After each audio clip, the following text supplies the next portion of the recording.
consideration, and I would ask you to adopt this rule change as it is revised, as we're presenting it today. Thank you.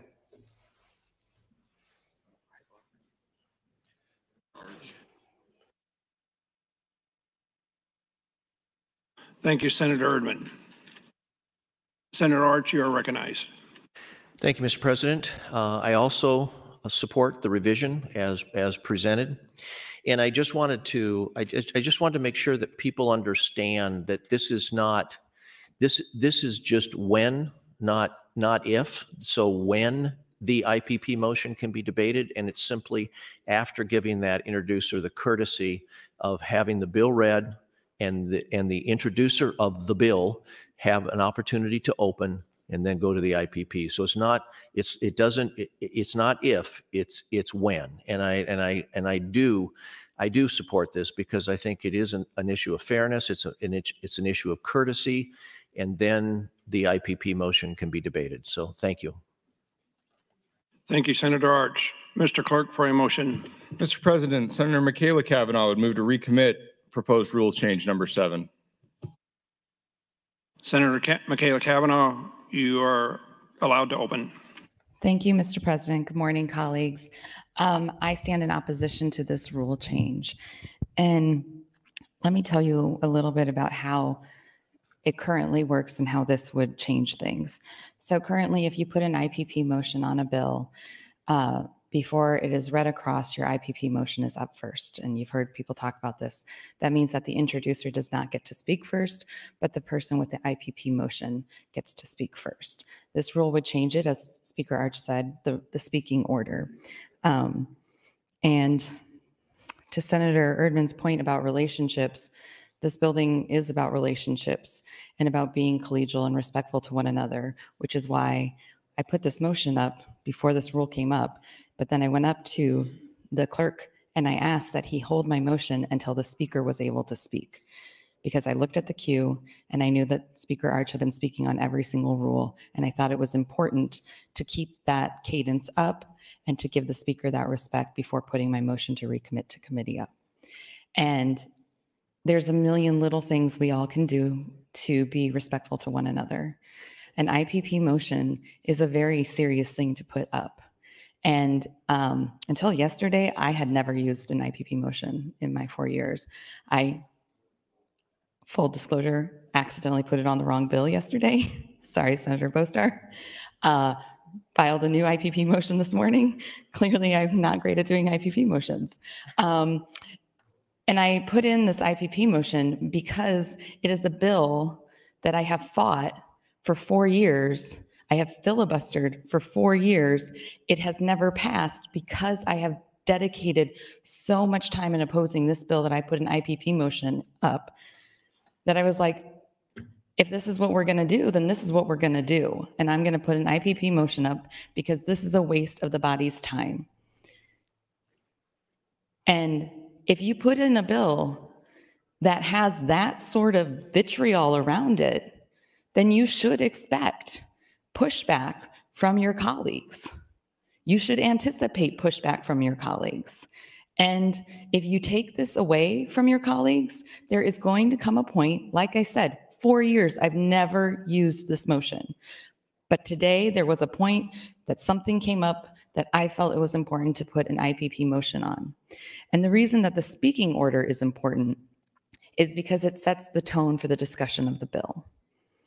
You don't put an IPP motion up to be collegial, and you don't put an IPP motion up to be kind. You put an IPP motion up because you fundamentally do not believe that that piece of legislation should even have a discussion on the floor. You believe that it shouldn't have even come out of committee. It is a very serious thing and should not be taken lightly. But because it is a very serious thing, we are undermining this tool in the toolkit for 49 of us if we take away the speaking order. If we take away the ability of a person to talk first about why they've even put this motion up, we are taking away a very serious tool in our toolkit. And I fundamentally disagree with changing that. I think it is a very, very serious thing to do, even though I know it's silly. I accidentally did it to the wrong bill, and I really feel like a jerk, to be honest, about that. But but I've explained it to Senator Bostar, and I plan on withdrawing my IPP motion on his bill because I didn't even know what his bill was. I wrote down the wrong bill number. Let that be a lesson to all of us, I guess. Mostly just a lesson to me. But so again, I have this motion to recommit to committee. If you vote for my motion, what it will do is literally take this amendment, this rule change, off of the rules discussion today. It will go back to committee, and they can decide to kick it out again or not kick it out again. And we can have this discussion again. But I would encourage everyone in the body to really think about this. Every change that we've made to our rules today were really hard for me to actually support, even the ones that came from my brother, because I think that any rule change we make should be a very thoughtful process.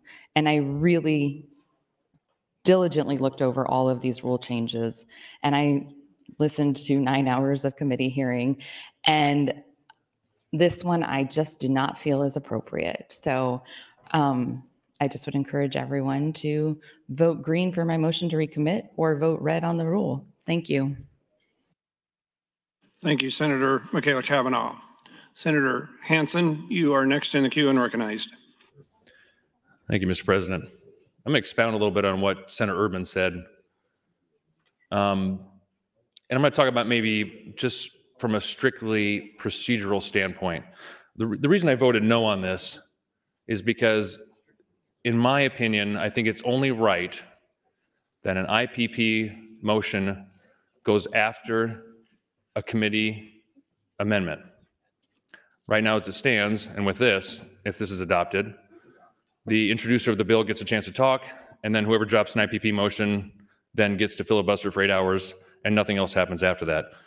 And so, in my opinion, I always thought the whole point of a committee was you hear a bill, you discuss it in committee, you discuss it with other senators, it gives the introducer a chance to kind of discuss with other senators and make a good bill better, right?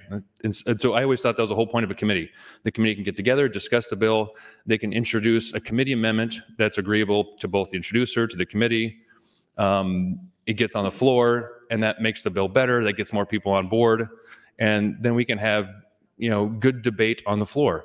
And so the way it is now, if you want to filibuster, you put an IPP motion on, and it goes right after the introducer, and then you never hear the committee amendment. I think just strictly from a procedural standpoint, I think that's wrong.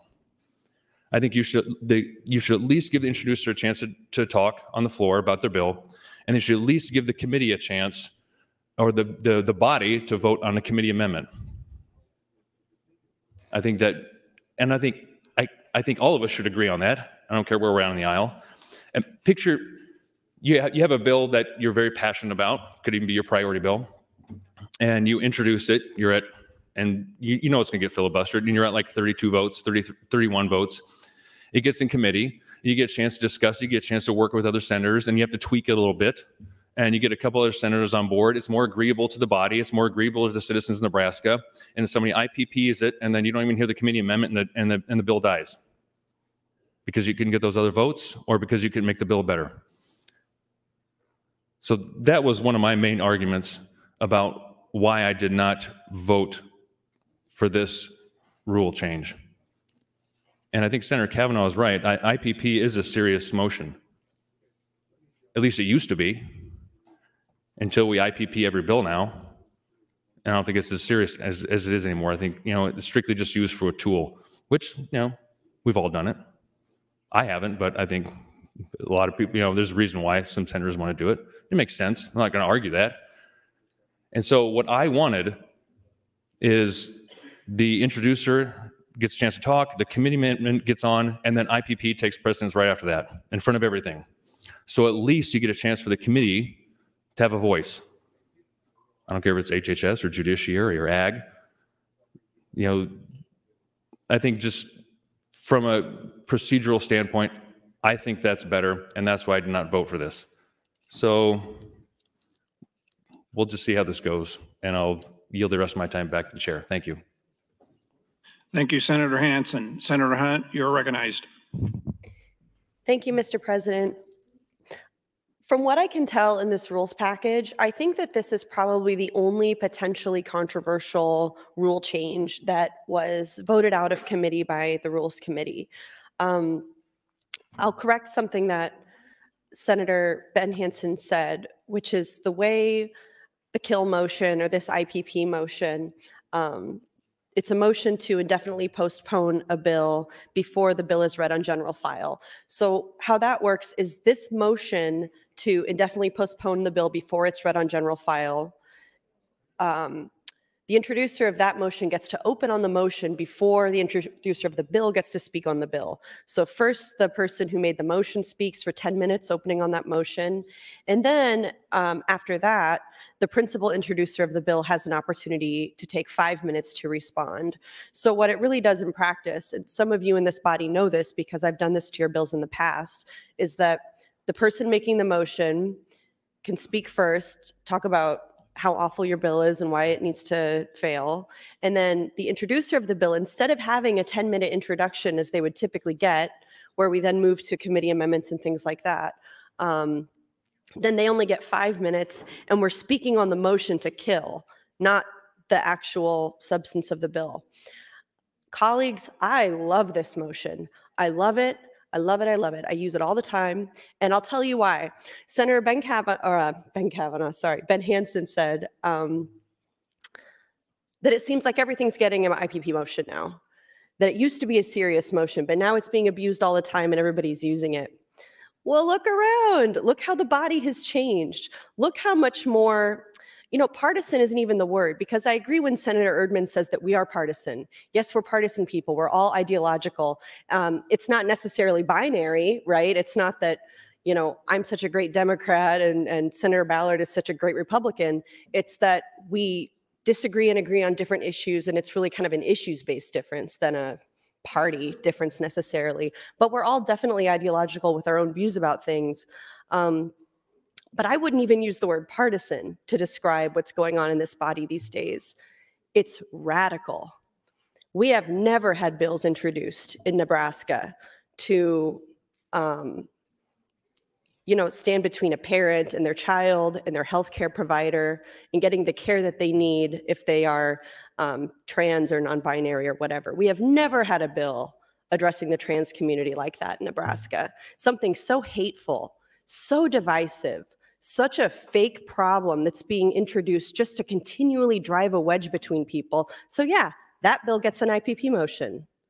All those bills get IPP motions. It's ridiculous to even bring this up. It is so radical, so hateful, so discriminatory that, yeah, it deserves an IPP motion. Don't bring bills like that don't deserve IPP motions. You won't get it. Don't start none, won't be none. The same with abortion bills. In the past, as far as I can remember, the only bills that got IPP motions like this were abortion bans. Senator Geist's method ban got one. I don't think that Senator Albright's bill to require that abortion patients receive medical misinformation from doctors got one. But in the past, typically, it's just been abortion bans that get this IPP motion.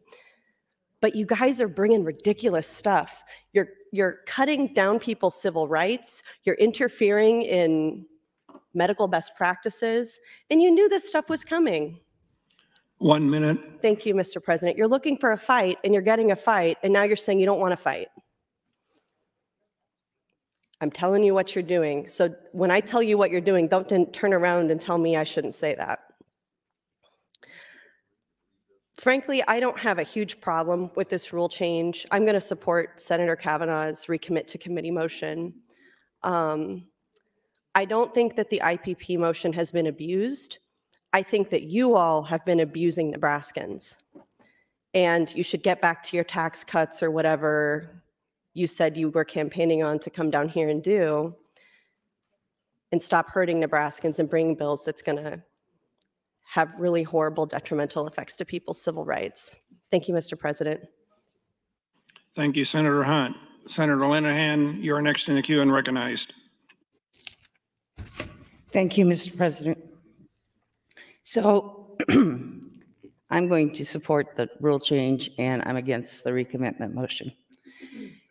We are all, and this mostly, I was going to stay out of this morning, but I'm up because we have so many new members.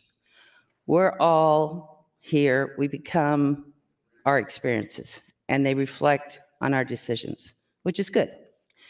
So I've had the same priority bill every year I've been in the legislature.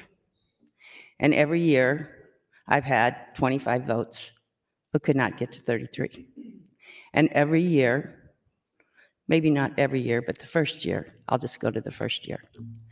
I worked very hard, as all you will, diligently on your bill. And I made multiple changes to convince people I was willing to work with them. And it finally came to the floor, and I never even got up to introduce the bill because there was an IPP motion, which I've never forgiven the senator. Not only was our IPP motion, which as Senator Hunt just explained, gave them 10 minutes to unravel all the work I had done, to misrepresent what the bill was, to totally ignore the committee amendment, which consisted of multiple compromises. I didn't even get up, I couldn't talk to my colleagues about what was actually in the bill. This is absolutely the right thing to do, because we're going to be here for a while and a few bills are going to come to the floor, but we'll get to a point where it's only priority bills.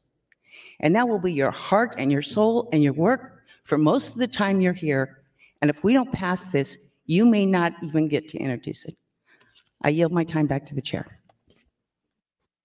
Thank you, Senator Linehan. Senator Conrad, you are recognized.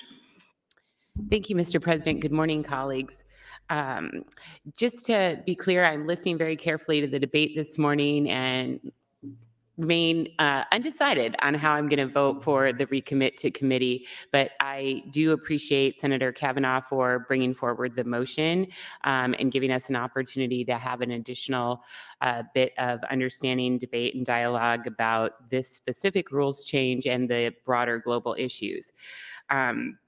I don't particularly love the particular change that has been put forward, but I also see it as a good faith compromise from the Rules Committee. And I think it's reflective of their hard work. And I think that's how this body is supposed to work. No one side gets everything they want, but we bring forward ideas, we hash it out, and we try and identify common ground when we can. And if we can find some opportunity for consensus or compromise or common ground, that's not necessarily a bad thing. That helps us do our work together in a more constructive way. Senator Eibach brought forward a measure to repeal this component of our rules, essentially, which I understand and appreciate, and she has every right to do so.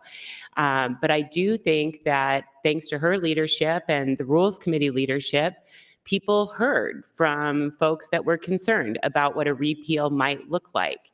And instead, they got creative and they said, really what this IPP rule is not about automatically killing a bill. It's about structuring the order of debate.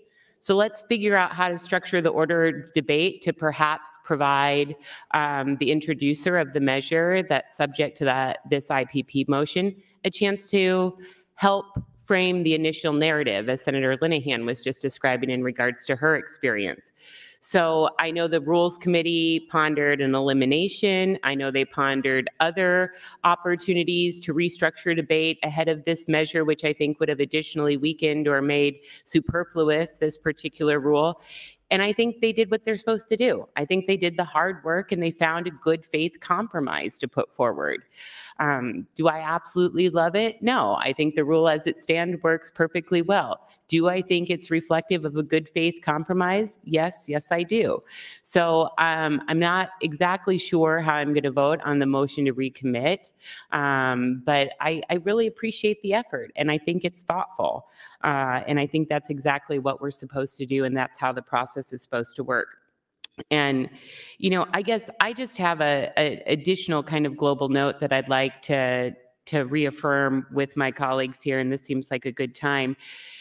Senator Kavanaugh mentioned that she thinks that perhaps this is hostile or it's not collegial, or Senator Linehan talked with great sincerity and authenticity about the pain and harm that utilization of these rules has caused her in regards to pursuing her personal legislative agenda. And all of those perspectives are 100% valid and valuable to have in the debate. But I want to share my perspective. I don't think utilization of the rules is rude. I don't think it's out of bounds. Remember, we came together, we've adopted in a unanimous regard regarding our temporary rules, but these are the rules that we're going to utilize and agree to govern and structure our deliberation, to bring order from chaos, to help to ensure the tyranny of the majority does not run roughshod over the rights of the minority. So utilization of the rules, utilization of debate, in my opinion, in my personal opinion, is not rude, is not hostile. It is what we are here to do. It is what we ran to do. It is to debate the issues great and small. It is to utilize whatever strategies and tools we have available to pursue our personal legislative agenda or the work of the body as a whole, both proactive and defensively. So I don't put a value judgment on it. The rules are the rules, and I think that they're important to how we do our work together. So I appreciate the committee's good work. I understand Senator Kavanaugh's point of view here, and I'm going to continue to listen. But compromise, consensus, and common ground are not bad things. And in fact, it is exactly what a deliberative body is supposed to do. And so I'm inclined to be open-minded to the rules change. Thank you, Mr. President. Thank you, Senator Conrad. Senator Erdman, you are recognized. Thank you, Mr. President. So I listened to the comments, excuse me, that were made by Senator Hunt and Senator Conrad and also Senator Michaela Kavanaugh. I stand opposed to recommit, but I may want to rethink that. Maybe we should send it back to the committee and bring it out with just striking section F. So sometimes be careful what you wish for. You may get something worse. But let me speak to IPP before the bill is read. Senator Linehan thoroughly explained the reason she's opposed to IPP before it's read. And I understand that this is a rule that we use. And what is peculiar about this rule is when a bill comes to the floor and it has a committee amendment, at least 5 members, generally speaking, most committees are 8. So 5 members of that committee have worked on the amendment and they agree that this is what the bill should be. So you have the introducer and 5 members of the committee bringing the amendment, which probably becomes the bill. And you're telling me that 1 or 2 people on the floor that have a dislike for the bill should have more authority than those people who worked on the bill and made the amendment have. That's peculiar. That's peculiar. This rule was put in place back in the late 60s, early 70s, because there was a rogue committee that continued to bring things to the floor that were just totally unnecessary. So they put that in place, and oftentimes it would pass, the IPP motion would pass 44-5. That's why it was put there.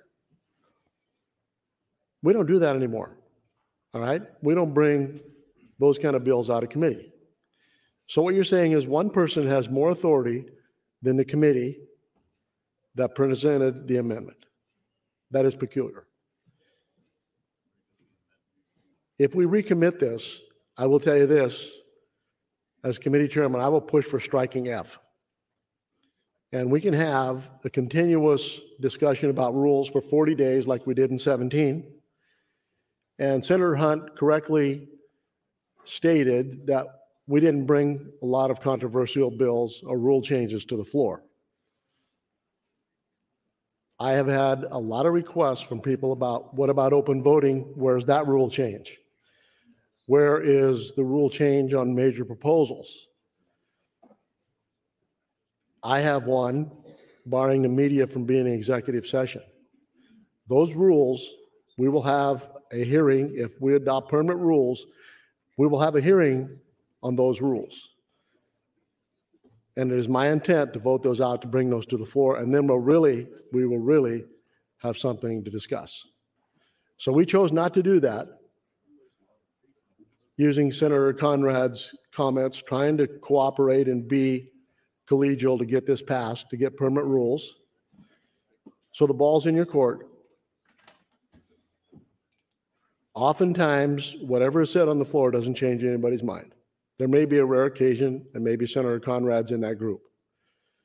But when I first came 6 years ago, Senator Hughes and I had a comment about how often do people change their mind from floor debate? And he had been here longer than I at that time, and he said, it does happen, but it's rare. So all these things we've been talking about this morning probably is not going to change anybody's vote. So this is a common sense, this is a step in the right direction, common sense approach. So I ask you to vote for the rule change and vote against the recommit. But if the recommit motion passes, I look forward to having that debate in the Rules Committee. Thank you. Thank you, Senator Erdman. Senator Michaela Cavanaugh, you're recognized. Thank you, Mr. President, colleagues. I had some comments to follow up on some of the things that have been said about this. First of all, every single circumstance is different.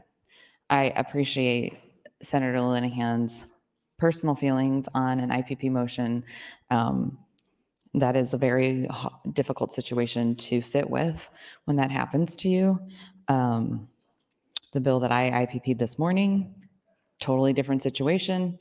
Introducer has never tried to work with me on it. The people that support the bill have never tried to work with me on it. It's been introduced every year that I've been here, and it's, in my view, a waste of time. I looked at an IPP motion that Senator Hunt, who openly is a fan of the IPP motions, put up last year, and it was on LB 933. 933 was a total abortion ban that failed to get a cloture vote on cloture, and it circumvented the committee process that Senator Ben Hansen was talking about and how he feels this circumvents the committee process. A poll motion is the ultimate circumvention of the committee process. If you want to talk about being disrespectful to your colleagues who sit in a committee, that is disrespectful. That's disrespectful to the chair of the committee. That's disrespectful to the members of the committee. That's disrespectful to the legal counsel that works on your bills in the committee. And I had a rule to increase a poll motion from 25 votes, which is a simple majority, to 33, which means it can pass a filibuster. Now, that didn't get kicked out of committee, and that's not a fight I want to have today. But I do think it's important because since I have been here, poll motions have been used extremely liberally, and frankly, I would love to see that struck entirely as an option, but I'm not going to make a motion to strike it entirely as an option because it's a tool in the toolkit.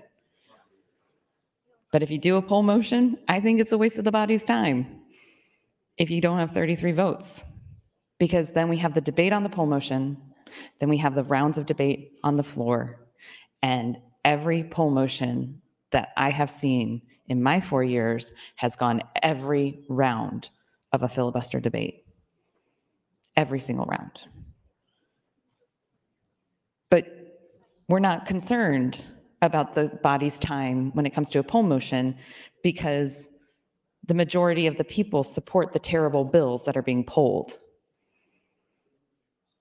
And what I think, personally, not that I'm going to place my own personal judgment on you by putting in rules or penalizing the body for it. What I think is that if your bill isn't good enough for prime time to get out of a committee, you should take the time to work on it. I have worked on my bills that haven't gotten out of committee time and time and time again. I have introduced an integrated juvenile justice data system again this year, third time I've introduced it. Every time I introduce it, I work with the opposition to see how we can get to yes. And this year, I'm real hopeful that we have. I had a great meeting with them before session even started. But the point is, I've never done a poll motion, and I think that is a vitally important piece of legislation for our state and to improve outcomes for youth that are justice involved. I've never used a poll motion for that. Because it had opposition in committee, I never even asked the committee chair to exec on it because I wanted to work on it to make it better. Because that's what my job is. 1 minute. My job is not to get red meat bills thrown in the fire and then pull them to the floor and make us all, the entire state, this body, the pages, the staff, sit through that. I view that as unprofessional. But yet you still can do it, and yet I'm still not going to stop you from doing it. We all make our choices in how we conduct ourselves in here, and everybody loves to make value judgments on our choices. But at the end of the day, your value judgment on how I conduct myself is irrelevant to me, and the same should be true for you. You should not care how I view how you conduct yourself. If you think you're doing the right thing and acting appropriately, then that's all that should matter to you. Not my opinion about whether you're being appropriate or not. Thank you. Thank you, Senator Michaela Cavanaugh. Senator Hunt, you are recognized. Thank you, Mr. President. I don't think I need to take the full time, but I wanted to make another point as I was listening to debate on this rule. Let's be clear that nothing about allowing a motion to indefinitely postpone a bill before it's read on general file. Nothing about this rule that we're debating prevents the bill from passing. And I think we've gotten close to maybe misrepresenting on the record what this motion actually has the effect of doing. For example, I've seen in the press people reporting on IPP motions that I have filed this session, and people are saying things like, oh, Senator Hunt already killed the bill. Yay, it's not going to pass. She put the motion on it. Like, no, like we have to stop this misinformation because that's not how the motion works. And I've heard other colleagues say in this chamber, you know, oh, they put the IPP motion on it, so I won't be able to work on it. People won't be able to have fair debate on it. None of that is true. Nothing about this motion prevents anybody's bill from passing. And the proof is we have passed bills that had this motion on it. So it sounds like it may be more about hurt feelings than any actual function of this rule being able to impede your ability to pass your bill. If you introduce a bill that gets IPP'd, you know that it's going to go the distance. You know that you're going to need to find 33 votes for cloture for that. All of us have introduced, well, not all of us, I have, and many of you have introduced bills that we know if it came to the floor, it would need 33 to pass. Because maybe you have 25 votes, but you don't have 33, so you know it's going to be filibustered. Nothing about this motion prevents your bill from passing if you have 33 votes.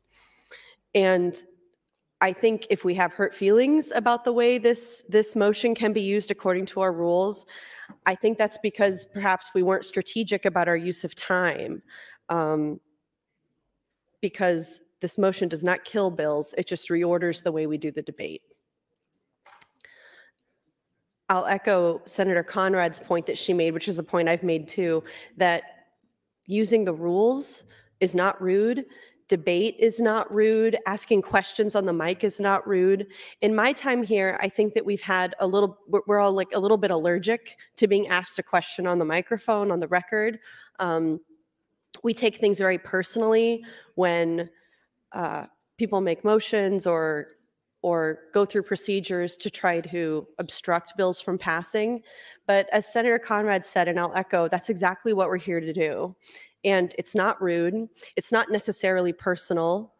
For me, sometimes it's personal because I don't like people who discriminate and support discriminatory bills.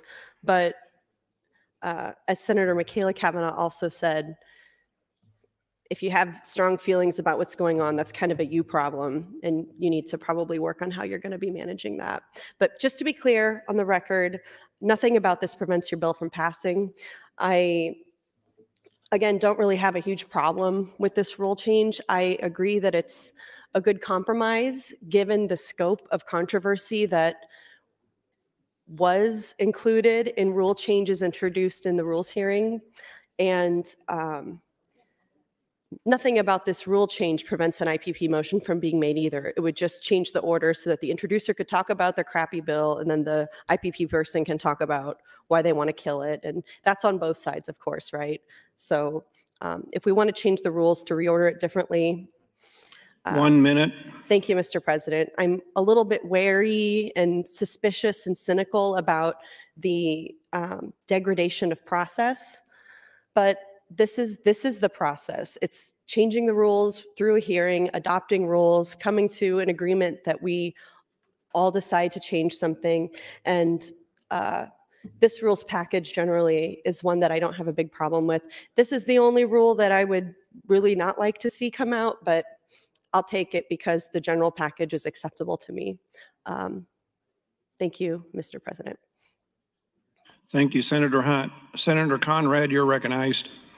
Thank you so much, Mr. President. And just to put a finer point on it, I guess, and I was thinking about and talking to some of my colleagues in the legislature who are lawyers and who practice law, and maybe it's the dispassionate kind of utilization of procedure that maybe informs some of my thinking about it, or my prior legislative service where we had a variety of tactics and issues before us and found a way to stay in relationship and work through those. But, you know, for example, if I work really, really, really hard on bringing a case and getting my petition ready and getting all my ducks in a row to put forward what I think is critical on behalf of my clients, I'm not offended if the other side files a motion to dismiss or a motion for summary judgment or a motion for directed verdict, because that's how the process works, to structure the debate and dialogue and put a fine point on the decisions before the court. So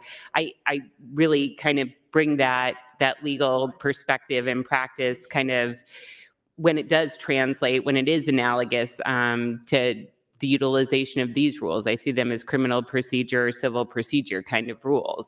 And they're neutral in terms of value judgment, so to speak, and application and utilization. So to Senator Hunt's point, I am indeed much more concerned about procedures and practices happening in this legislature, actually beyond this rules package and beyond this particular rules change that is pending before the body.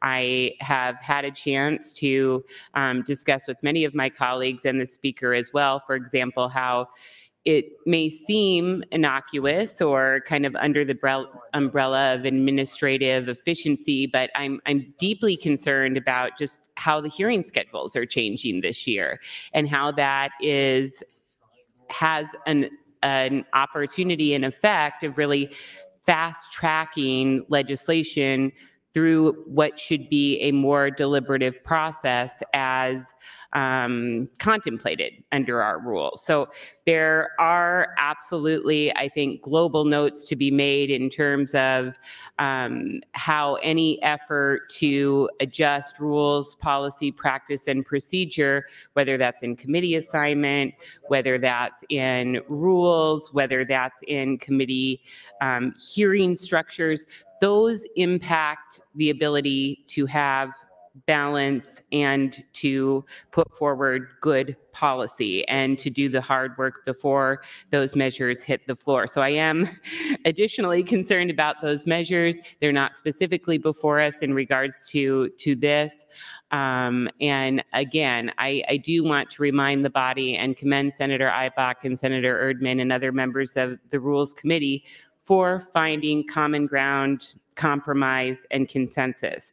And for members who are concerned that somehow this rules change, of course, the principle matters, but would somehow end an ability for priority motions or extended debate, that's not the case. This would change the structure of speaking if one type of rule is utilized. And it is important, and I think it works great. But I can live with the compromise and would remind my colleagues that there are infinite numbers of ways to utilize the rules as they're written if an individual member so desires, to either tease out debate, to prolong debate.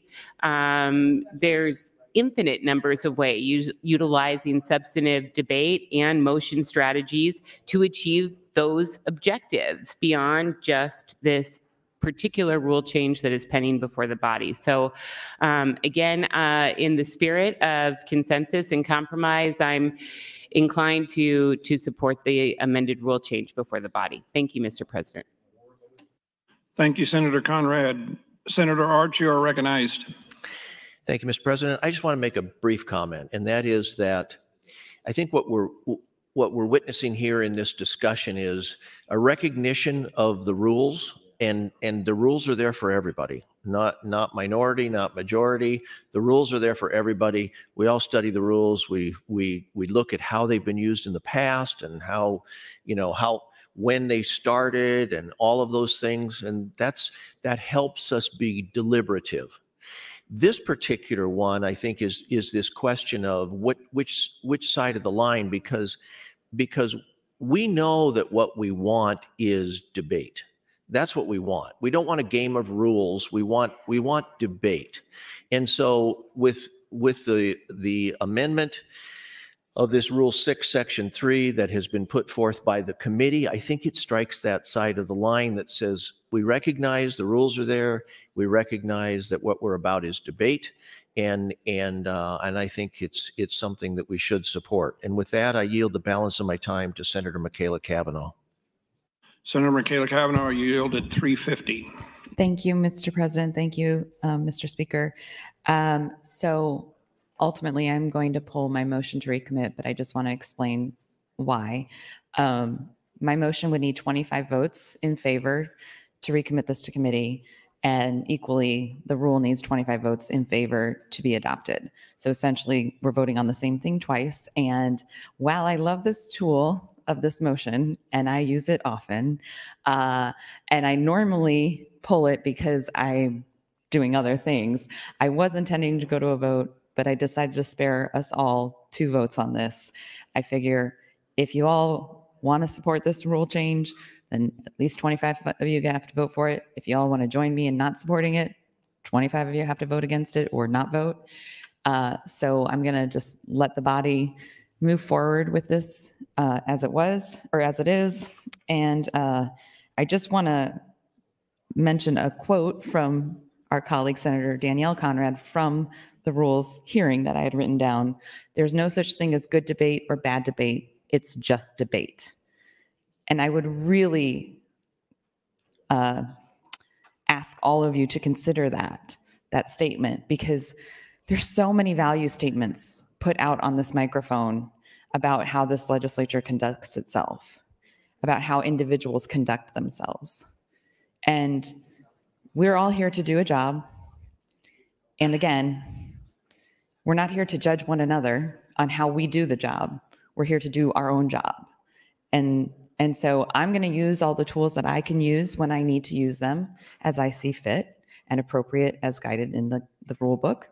And when they're not appropriate, I will tell you that the clerk of the legislature lets me know often. So, but that doesn't mean that whatever I'm doing is good or bad debate. It's debate. And I think debate is healthy. And I disagree with Senator Urban that everybody already knows how they're going to vote. I believe that this is a deliberative body and that people are sitting in their seats today, listening to the conversation that we've all been having and making their decisions. That decision may be that 48 of you vote for this. I don't know. I guess we'll find out. Thank you. And I pull my motion. Consider the motion pulled. Thank you, Senator Arch and Senator Michaela Cavanaugh. Now back to debate on Rule 6, Rule 6, Section 3. Senator Conrad, you're recognized. Thank you, Mr. President. And just very briefly, colleagues, and thank you to Senator Kavanaugh for her thoughtful comments and removing the motion and providing, I think, an important learning opportunity about how that motion worked in addition to the committee package and amendments that are before us today. I think that was very instructive. The final points that I want to know that I'm thinking about when this particular rule is utilized or any priority motion strategy is utilized is, again, how that might be characterized or seen as hostile. But honestly, what I have found in addition is that when you see a colleague file a priority motion or utilize this particular rule, lean into that opposition. Embrace that opportunity to have a clarifying understanding that the measure you put forward is going to generate a great deal of engagement. When that motion is filed, that lets you know as an introducer, you might have to do some extra work to move your measure forward. You might have to work a little bit harder to try and identify potential opposition issues, strategies prior to when you get to that hearing. It's really kind of a red flag to all of the parties involved that that particular measure is going to generate additional controversy or engagement. So when you lean into the controversy, when you lean into the opposition, you're going to have unique opportunities to learn what the concerns are, to challenge perhaps your preconceived biases or thinking about the measure, to identify potentially areas of common ground and consensus that can help get the bill in a better position before the committee hearing or before it hits the floor. I can tell you, having worked very closely with different stakeholders on a variety of different issues, sometimes folks that I was working and we were diametrically opposed to each other in terms of the substantive nature of the issue we were working on. When you stay in relationship amid controversial issues or points of disagreement, you actually can learn a lot. Wow, we really, really disagree about this issue, but through the course of that dialogue, we identified, oh, we actually agree on all these other things, and let's maybe figure out a way to put our heads together to advance those. Or, wow, I didn't realize these were the reasons that you were bringing this forward. And maybe there's another solution that we can identify to advance the same objectives. So don't forget for 1 second, from my perspective, and I think from each of my colleagues that I've had a chance to get to know, either as returning members or new members, every single person that works hard to get here, that makes the sacrifice to be here, does so, I think, with good intentions, because they care about Nebraska, because they care about Nebraskans, because they want to utilize their time and talents to make our state a better place with their ideas and their perspectives. So starting from that place of mutual respect, understanding, and dignity, figuring out how we can use the rules, how we can use substantive issues to advance that kind of global perspective. And don't forget for a moment that dissent is patriotic, that dissent speaks to a future time, that dissent builds a record, that dissent lets the public understand and appreciate that the legislature doesn't speak with one voice on any given issues. So whether that dissent comes through debate or utilization of rules or amendments or any strategy available to any individual senator to advance what's important to their constituencies in the best interests of the state, those are good things. Those are good things that we should embrace together to help structure our critical work together on behalf of our beloved Nebraska. Thank you, Mr. President. Thank you, Senator Conrad. Senator Erdman, you're welcome to close. Thank you, Mr. President. I appreciate the discussion this morning on this rule change, and as Senator Conrad said, debate, whether it's positive or negative or in opposition or for the bill, is good debate. I appreciate that. I will just say this about the bills that I have brought to the floor, Senator Conrad, over the years have been bills that are highly debated. That is not news to me. The first priority bill I ever received a vote from the committee to get on the floor was to change the valuation of ag land from a sales approach, the market approach, to a productivity approach. And that bill was filibustered for 8 hours. So it generated plenty of discussion. And most of the bills that I bring that get to the floor as my priority are the same way. So I'm used to that. So I understand you have an IPP on my nuts and bolts bills for the consumption tax. I understand that. My goal is to sit down with you and explain what we're trying to do so that you have a conception of what it is, because I believe that your understanding of it is maybe not exactly what we intend to do. So with that said, I would appreciate you supporting this rule change. I think it's a step in the right direction. As I said earlier, it's not everything that I wanted, but that's what compromise is. And as Senator Ibaugh said in the meeting, in the hearing or the executive session, she said, something is better than nothing. And so I appreciated her bringing this to our attention. Even though she's a freshman, she understood the significance of this rule. And so I would encourage you to vote green on this rule change. Thank you. Thank you, Senator Erdman. Is there any more discussion?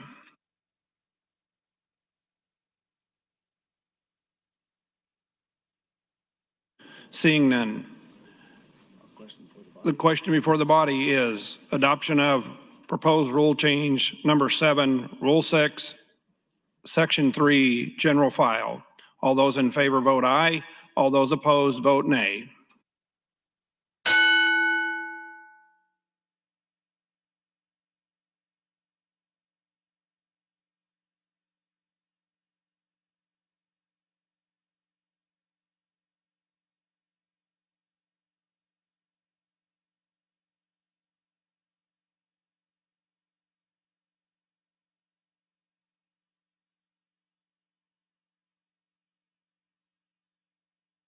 Record, Mr. Clerk. 46 ayes, 2 nays on the adoption of the amendment to Rule 6, Section 3.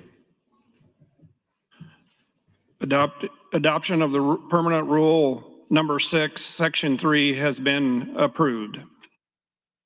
Mr. Clerk, for announcements.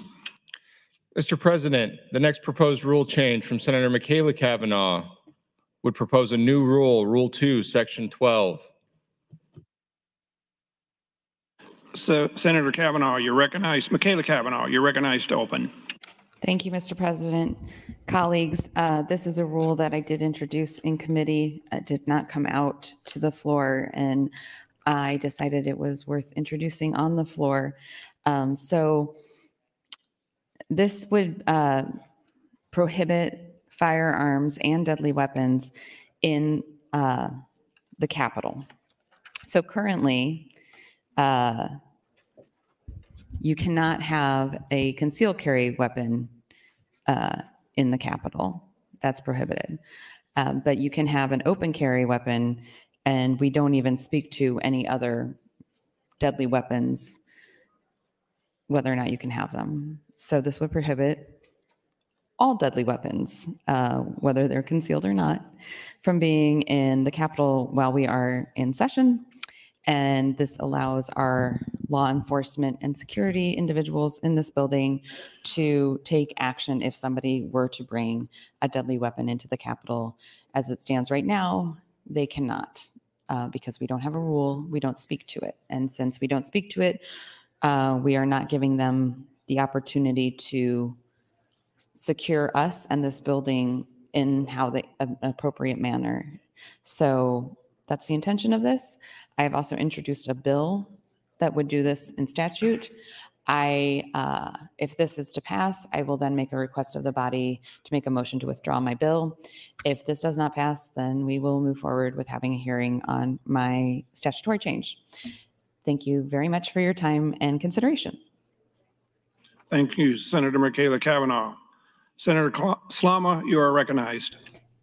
Thank you, Mr. President, and good morning, colleagues. I rise today briefly in opposition to Senator Kavanaugh's proposed amendment to the permanent rules package for two reasons. First, from a very basic level, I support the right to keep and bear arms. I support our Second Amendment. Moreover, this rule goes beyond banning firearms in the Capitol. It extends to, quote, all deadly weapons, end quote, and I worry about the scope of that. Just about anything could be used as a deadly weapon if somebody was trying hard enough, and I worry about the trickle-down effect of this rules change and how its interpretations could be used against those trying to testify in our Capitol. So I rise in opposition, mainly in support of the Second Amendment for all Nebraskans. Thank you, Mr. President. Thank you, Senator Slama. Senator Erdman, you're recognized. Thank you, Mr. President. Senator Kavanaugh was correct when she said this rule was presented in the committee. And I guess I have a little concern or I'm perplexed a bit. What Senator Kavanaugh is trying to do here is a pull motion. And I believe earlier today that she described pull motions as something we shouldn't use, or we should have a high threshold for voting a pull motion out of committee. And she also said you should go to your committee and work the committee to get it out of committee. And so then in a short time after she makes those statements, then she introduces a pull motion. I'm wondering how you reconcile those two. Perhaps we don't need to. I am opposed to this rule change for the similar reasons that Senator Slama stated, Second Amendment rights. And I think we're doing just fine the way we are. And so I would ask you to vote no on Rule 2, Section 12, addition to the rules. Thank you. Thank you, Senator Erdman. Senator Raybold, you're recognized. Thank you, Mr. President. I, like Senator Slama, am in full support of the Second Amendment. But I can tell you, having served in government for 12 years and having traveled all over the state of Nebraska for business in different municipalities and counties, it's very standard. It's very, very common. In the city of Lincoln, Lancaster County, we do not permit firearms or deadly weapons in our municipal buildings. We don't permit them in our schools. In Platte County, in Columbus, Nebraska, that I spend a lot of time in, recently, they not only prohibit firearms and deadly weapons, in locations like that, they have metal detectors to make sure that everyone is in compliance.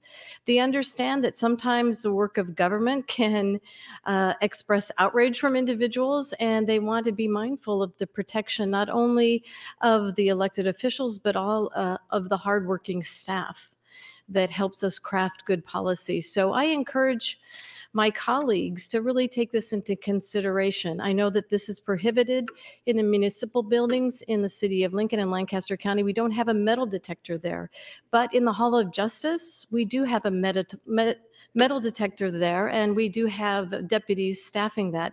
We have the same thing in Columbus, Nebraska. So I ask my colleagues, let's think not only of our own safety, but the safety of our staff and our community. This does nothing to prohibit your right to bear arms, but we ask you to be mindful of the impression you create. I can tell you as a grocer, having seen this happen so often in our grocery stores, customers call and complain and are concerned. Families with young children, as they shop in our grocery stores, they're very, very concerned. They see individuals come into our stores and they're not certain if these are part of our security detail, but they see the weapon and they say that they leave their grocery cart where it is and they run out because they're concerned that this could be another mass shooting. So they grab their children, run out. And oftentimes it brings our hardworking employees to approach that individual and say, sir or madam, you are scaring our customers. Could you be so kind as to take your your firearm and lock it safely in your vehicle so that you do not frighten people. And that's the same thing. I've heard stories last year of people coming into the hearing rooms armed and having ammo strapped on themselves as well. That's very intimidating. That is very, very frightening. And I encourage all of our colleagues to rethink this for the safety of all involved. Thank you. Thank you, Senator Raybold. Senator Lowe, you are recognized. Thank you, Mr. President. This is an overstep, not only of our Second Amendment rights, but also of our personal rights. I will almost guarantee you on the floor today, there are those with a concealed weapon. Not the kind you're thinking about, but I happen to have a pin in my pocket. That pin can be used as a deadly weapon. Are we thinking about that? I have a comb in my pocket. That comb could be used as a deadly weapon. When you go into prison, they confiscate those things. A piece of plastic, a piece of paper can be used as a deadly weapon. So this amendment, this proposed rule change goes too far. I would think about a handgun,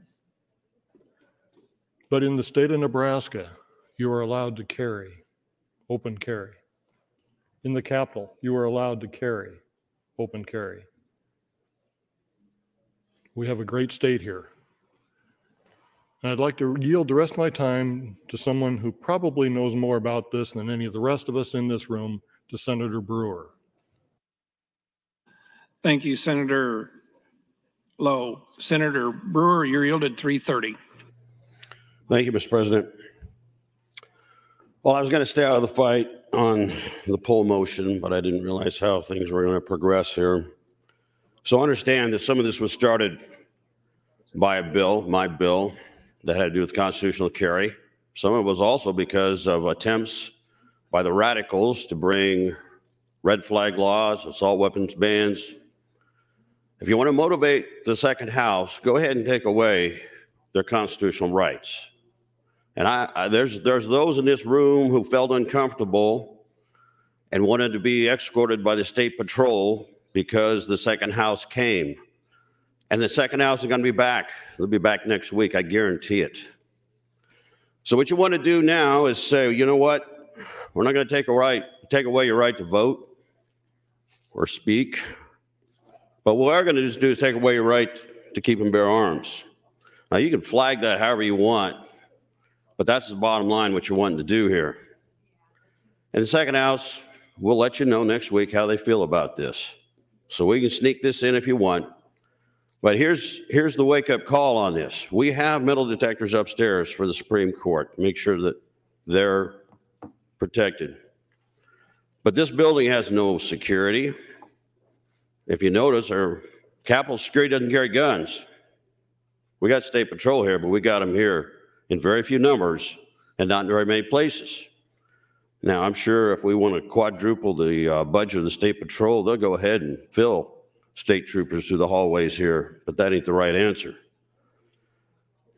I had to do a poll motion because what happened was I had constitutional carry as a bill that went to judiciary. Chairman of Judiciary made me a deal. If I don't bring in mass numbers, then my bill will get a look and come out of committee, or at least get a voting committee. So I did. I called them off. I said, just stand down, bring in a handful to speak, and this will work through the system. Unfortunately, what happened was that bill was set on for over 20 days. So a chairman has the ability to kill a bill, and you have no recourse if it's not for the poll motion. 1 minute. So it can be your priority bill. It can have 25 co-sponsors, and you still can never bring the bill unless you have that poll motion. So it is the Second Amendment type motions that have brought the second house here. And I'm disappointed that the answer is to ban weapons in the Capitol instead of addressing the fact that if there isn't a problem, and if we hadn't had a problem, because of someone's feelings, we're going to take away one of your rights. We'll stand by, because I think there are other rights we need to take a look at if that's how we're going to handle things. Thank you, Mr. President. Thank you, Senator Brewer. Senator Lowe. Senator Michaela Cavanaugh, you are recognized. Thank you, Mr. President. I wanted to address a comment that's been made by multiple senators on this. A pen is not a deadly weapon. Post-it notes are not a deadly weapon. Deadly weapons are defined in statute. I'm going old school because I'm having some technological difficulties. And for those of you that are new to the chamber, there are books up there by the president's desk, and they are our statutes. And so if you ever have digital problems, you can just go to the paper copy. For those of you that aren't having digital problems, you can find deadly weapons defined in statute in section 28-1201.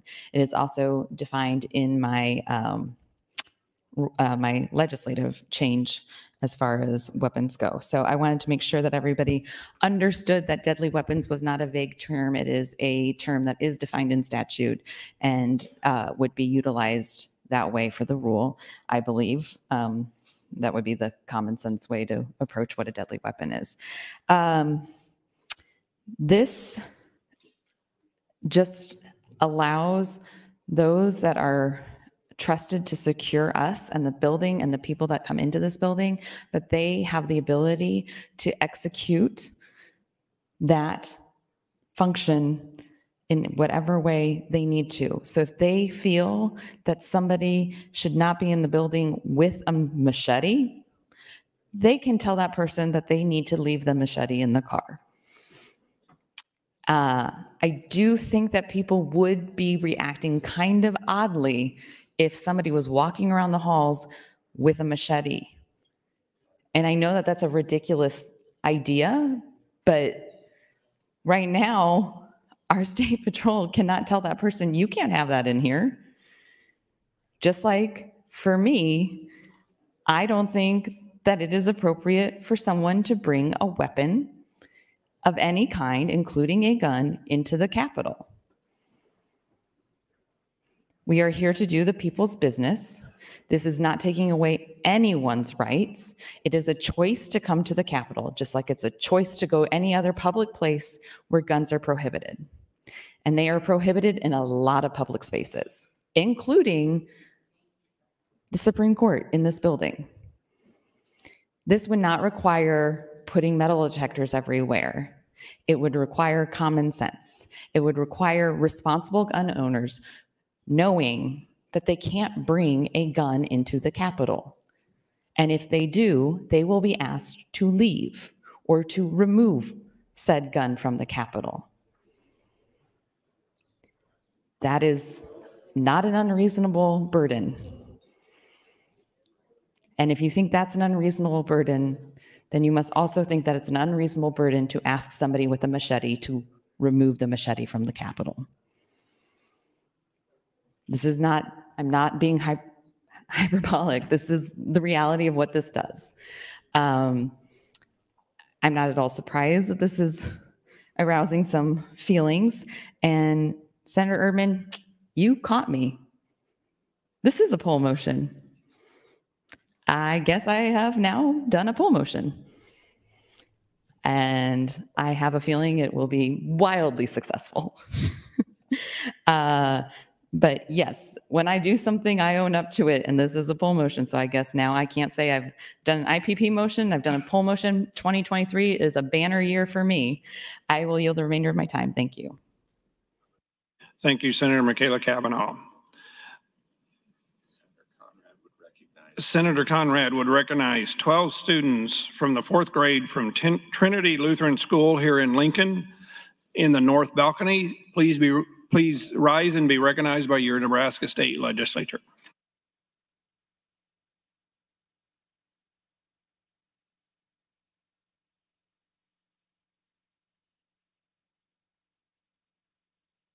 Returning to debate, Senator Hunt, you are recognized.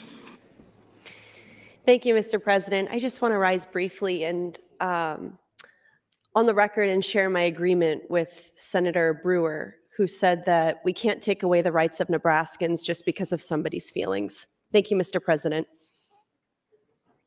Thank you, Senator Hunt. Senator Slama, you are recognized. Thank you, Mr. President, and I will be brief. I do appreciate Senator Kavanaugh bringing up the specific definition of deadly weapon as defined in Nebraska statutes. It is important that we operate under those. According to Chapter 28 of our statutes, 28-1205, it does define deadly weapon as any instrument which, in the manner it is used or intended to be used, is capable of producing a bodily injury involving a substantial risk of 1, death, 2, serious permanent disfigurement, or 3, protracted loss or impairment of the function of any organ or body part. The weapon need not actually produce such injuries, but need only be used in a manner which makes it capable of producing them. So we had a Supreme Court case, if you want to look it up, it's State versus Ayers from 1991, in which it was found that a 3 by 3/4 inch wooden spanking board could be found to be a deadly weapon under our statutory definition. So yes, to Senator Lowe's example, if used in such a manner, a pen could absolutely be considered a deadly weapon. The term deadly weapon is far too broad, and I still stand in opposition to the amendment of the rule based on my commitment to protecting the Second Amendment rights of Nebraskans. Thank you, Mr. President. Thank you, Senator Slama. Is there any more discussion? Seeing none, the question before the body is, Senator Kavanaugh, excuse me, Senator Michaela Kavanaugh, you're recognized to close. Thank you, Mr. President. Colleagues, I just would encourage you to give our law enforcement the tools that they need in the toolkit to make everyone safe in this building. And I encourage you to vote green for my poll motion. Thank you. Thank you, Senator Michaela Kavanaugh. The question before the body is the adoption of Rule 2, Section 12, firearms in the Capitol. All those in favor vote yay. All those opposed vote nay.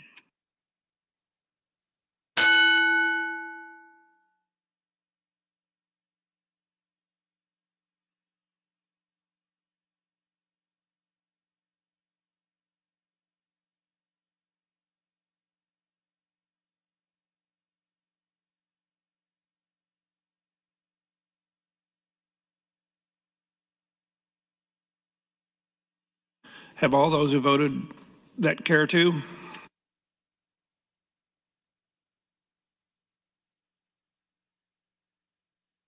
Mr. Clerk, record. 7 ayes, 32 nays on adoption of the rule. The proposed Rule 2, Section 12 has not been adopted. Mr. Clerk, for announcements.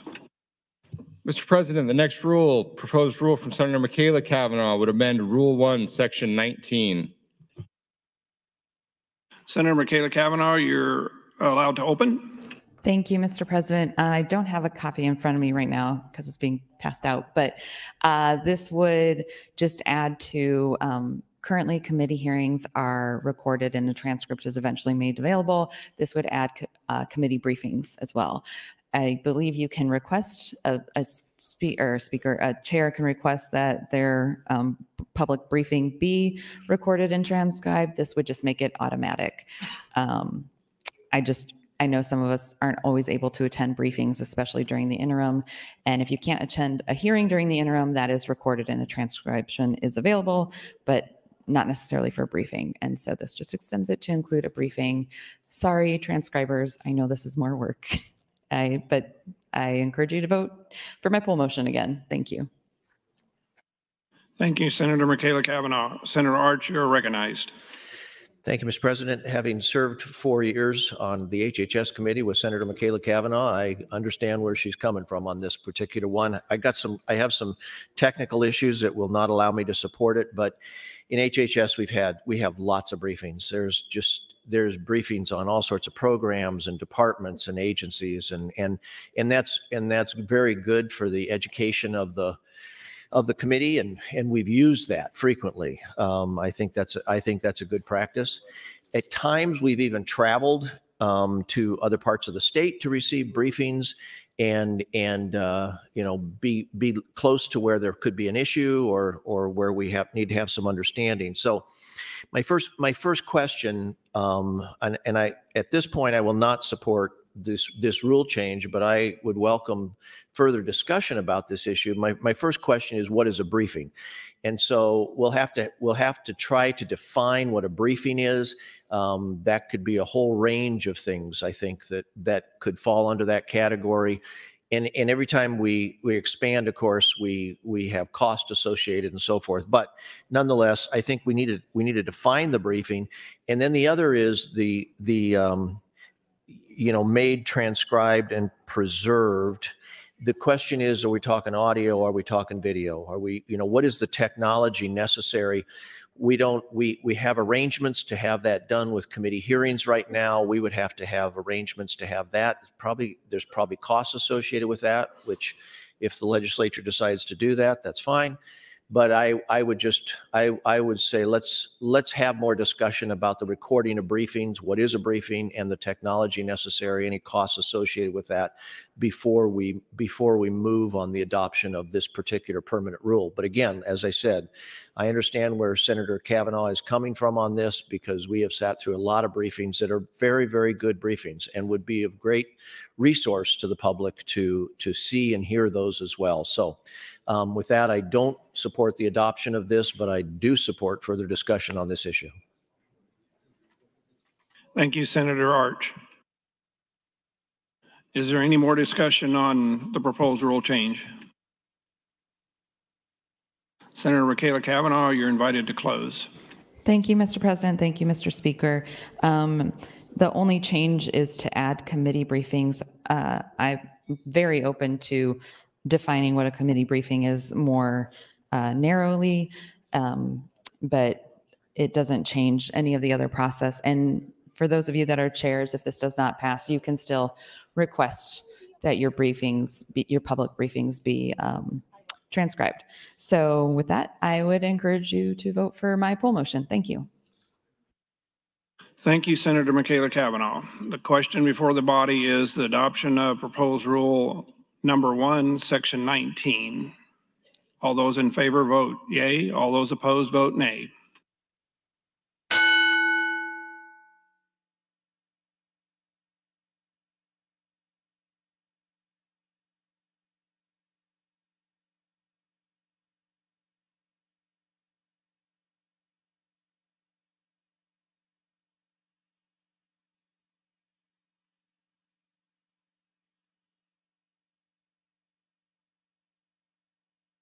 Have all of those who wish to vote done so?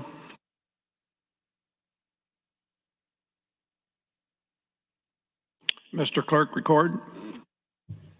8 ayes, 33 nays on the adoption of the proposed rule change. The amendment to rule number 1, section 9 has been defeated. Mr. Clerk, for more announcements. Mr. President, next rule change from Senator McDonald. Proposed rule change would amend Rule 1, Section 22. Senator McDonald, you're recognized to open. Thank you, Mr. President. Good morning, colleagues.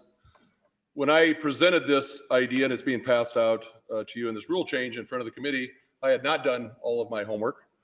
So I worked with the Speaker and Senator Erdman and Brandon, who did a great deal of work on this, and I appreciate it. He pretty much wrote it up for me. But the concept was that when I testified, we have chaplain of the day. And I believe in that. And an individual senator can decide that they're going to lead us in prayer. They can decide they're going to invite someone to lead us in prayer, or they can decide not to say the prayer at all. That is the same with the Pledge of Allegiance. On a daily basis, we have that opportunity to say the pledge and sign up. That would not change. But what would be added is that senator could, through the clerk's office, invite someone that is a veteran, that is currently active or reserve in the military to lead us in the pledge. Now, there were some things, common sense things that I had not thought of. Sometimes common sense isn't that common. And Brandon and the committee brought this up to me, and, you know, would they be in uniform? Yes, or possibly in business attire. Would they have to show an ID? Yes, they would. Would that have to go through the clerk's office? Yes, it would. We've worked all these things out, and the work you see in front of you and the document is answering those questions. I've gone to every one of the people on the Rules Committee to ask for their support. I believe we've covered all of the concerns, and the speaker and Brandon. So, you think about us having an opportunity to say thank you to the military. 99% of us will never serve. My grandfather served. My father served in World War II. My uncle served in Korea, Vietnam. My son's currently serving and actually, as we speak, traveling to Qatar with the 155th Nebraska Air National Guard to serve in active duty for 4 months. So I appreciate what they do, and I think we all do. But again, 1% have taken that oath and have served us in our nation's history for the other 99%. So if we can have an opportunity to say thank you, this is not an opportunity for someone to come in and give a speech. It's an opportunity for them to be recognized for their service. If a senator decides to invite them and they actually are within those veteran, active, or reserve, they have the proper identification, they're dressed in uniform or business attire, they will lead us that day in prayer, in the pledge, just like we do in prayer. And I think it does help us take a step back and realize about other people's sacrifice, just like the prayer. It sets the tone for us in the day.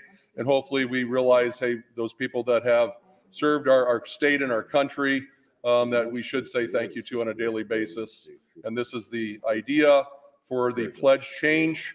And again, it's an option. No senator has to participate in it, but if you do, there is rules that have been set in place. And I appreciate the speaker, Brandon, and Senator Erdman's help on this rule change. Thank you very much. Thank you, Senator McDonald. Senator Erdman, you're recognized. Thank you, Mr. President. I'll be brief this morning. Let me just explain. We did work this out, and I appreciate Senator McDonald having the opportunity to bring this pull motion, and I will support this. But I wanted to say this before I close today. There were people that said that did a good job running the committee, and the description is committee. I wasn't the only one in that hearing. There was Senator DeBoer, Senator Bostar, Senator Hansen, Senator Ibaugh, and the speaker, Senator Arch. They all contributed to how that committee went and how it concluded. And for us to complete 58 rule hearings in 9 hours was exceptional. And it would have never happened if I didn't have a committee to support to do that. So I want to say thank you to all of those, and especially to the excellent job the vice chair did, Senator DeBoer. So with that, I will ask you to vote for Senator McDonald's motion, and thank you. Thank you, Senator Erdman. Senator Clemens, you are recognized. Thank you, Mr. President. I was reading this proposed rule change, and it says that someone in the military may be invited to lead the body. Would Senator McDonald yield to a question? Senator McDonald, would you yield to a question? Yes. I'm not sure do you have a procedure how people are going to be invited? Will an individual senator invite them like we do request chaplains, or what's the details on that?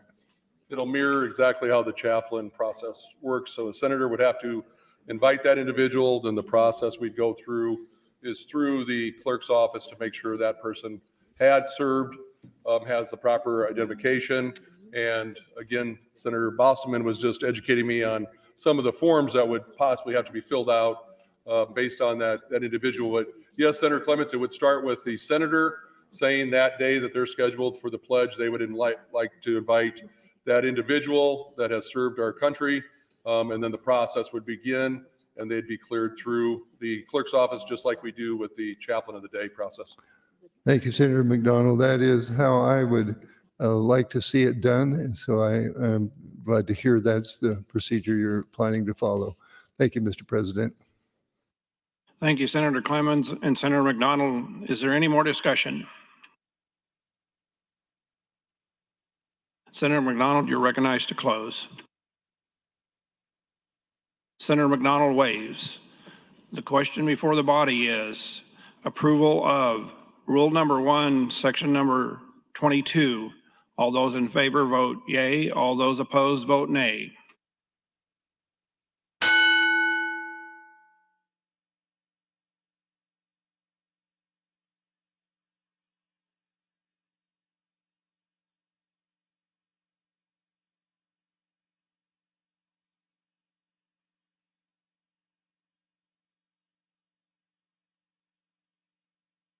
Have all those who wish to vote done so?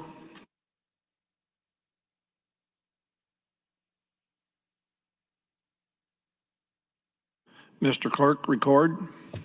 44 ayes, no nays on the adoption of the amendment to Rule 1, Section 22.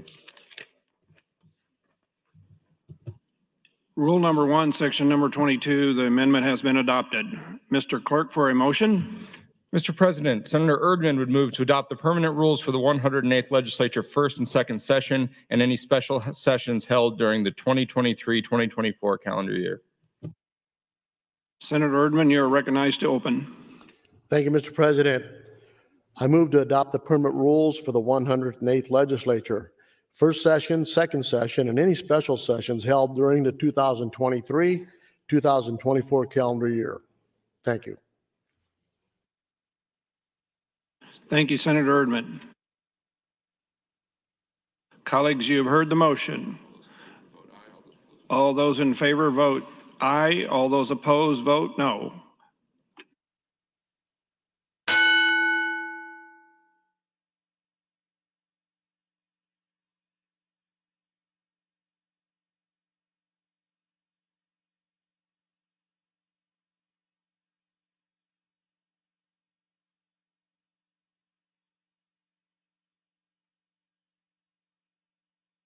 Have all of those who wish to vote done so?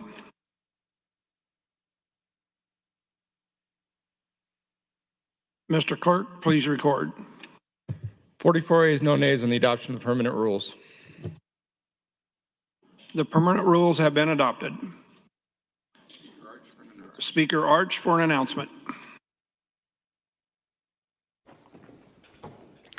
Thank you, Mr. President. First of all, there's been a lot of thanks this morning, but I want to make my thank heard very well. This Rules Committee this year, it was an unusual experience, and I appreciate so much the hard work of the chair, Senator Erdman, all members of the Rules Committee. This has been a good process because one of the things that we saw very clearly, which is unusual from the past, is that the public became very engaged in this, and that's always welcomed. And how it was handled to make sure that the public had a voice and all of that, this was kind of a new way of doing a Rules Committee hearing, but it went well. The public had the opportunity to speak, and I think that the deliberations within the committee were good. So. Special thanks to the Rules Committee, special thanks to the legislature for passing the permanent rules, and we can move to the committee work and begin our deliberations on all the bills that have been introduced. With that, good news. We will adjourn here in a few minutes, and tomorrow, because we have gotten through our permanent rules, is strictly a check-in day. And so we do need you to check in because we need to have a number of senators here to make sure that we have a check-in day, 10 o'clock.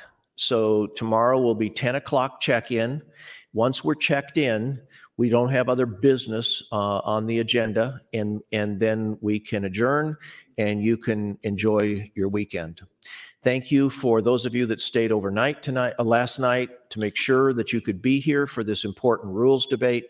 And with that, I again thank you very much for your hard work. Thank you, Speaker Arch. Mr. Clerk, for some announcements. Thank you, Mr. President. Items for the record: Senator Michaela Cavanaugh, motion 15 to LB 811. That'll be printed in the journal. Additionally, amendments to be printed: Senator Hunt to LB 626. Notice of committee hearing from the Government, Military, and Veterans Affairs Committee Mr. President, series of name adds. Senator McKinney to LB 581, Senator Dade at 588, Senator McDonald to LB 606, Senator Bostar and Conrad to 7, and Raybold to 709, Senator Raybold and Bostar to 721, Senator Blood to LB 769, Senator Wayne to LB 100. Finally, Mr. President, the announcement, the referencing committee will meet upon adjournment in 1525, referencing upon adjournment in 1525. Finally, Mr. President, priority motion. Senator Wishart would move to adjourn the body until Friday, January 20th, 2023 at 10 o'clock a.m. The question is, shall the legislature adjourn? All those in favor say aye. All those opposed, all those in favor say aye. All those opposed, nay. We are adjourned.